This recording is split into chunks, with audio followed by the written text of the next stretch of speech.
ಹೇಳಿ ಕೋಟೆ ನೀನ್ ಹೋದ ತಕ್ಷಣ ಆಚೆ ಬೀಗ ಹಾಕಿ ಅಂತ ಹೇಳಿರ್ತಲ್ಲ. ಮತ್ತೆ ನೀವು ಸ್ವಲ್ಪ ಯೋಚನೆ ಮಾಡ್ಬೇಕಲ್ಲ. ಬೀಗ ಹಾಕ್ತಾರೆ ಫೋನ್ ಮಾಡಿದ್ರು ಮಗು ಮಗು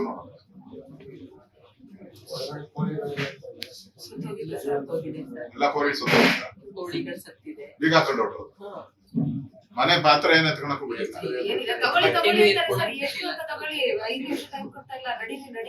ಎಷ್ಟು ಕೋಳಿ ಇದ್ವು? 5 ಕೋಳಿ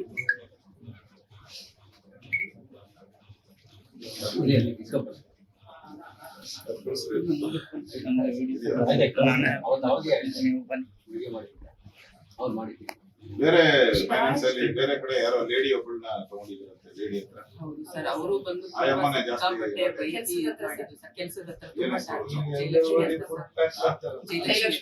ಜಯಲಕ್ಷ್ಮಿ ಈಗ ಅಂಗನವಾಡಿ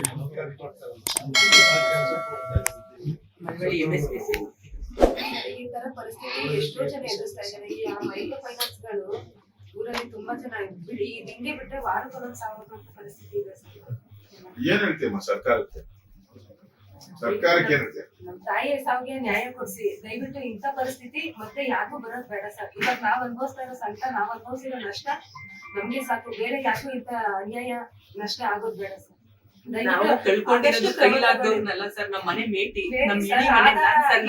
ಯಾವ ಆಧಾರನೂ ಇಲ್ಲ ಸರ್. ನಾನು ಗಂಡನ್ ಕಳ್ಕೊಂಡು ನನ್ ಮಕ್ಳು ಕಟ್ಕೊಂಡು ನಾನು ಇದೇ ತಾಯಿ ಮನೆ ಬಂದು ಸೇರ್ಕೊಂಡಿದ್ದೀನಿ ಸರ್. 13 ವರ್ಷದಿಂದ ನನ್ನನ್ನ ನನ್ ಮಕ್ಳನ್ನ ನನ್ ತಂದೆ ಇಡೀ ಕುಟುಂಬನ ಸಾಕೊಂಡ್ ಬರ್ತಾ ಇದ್ರು.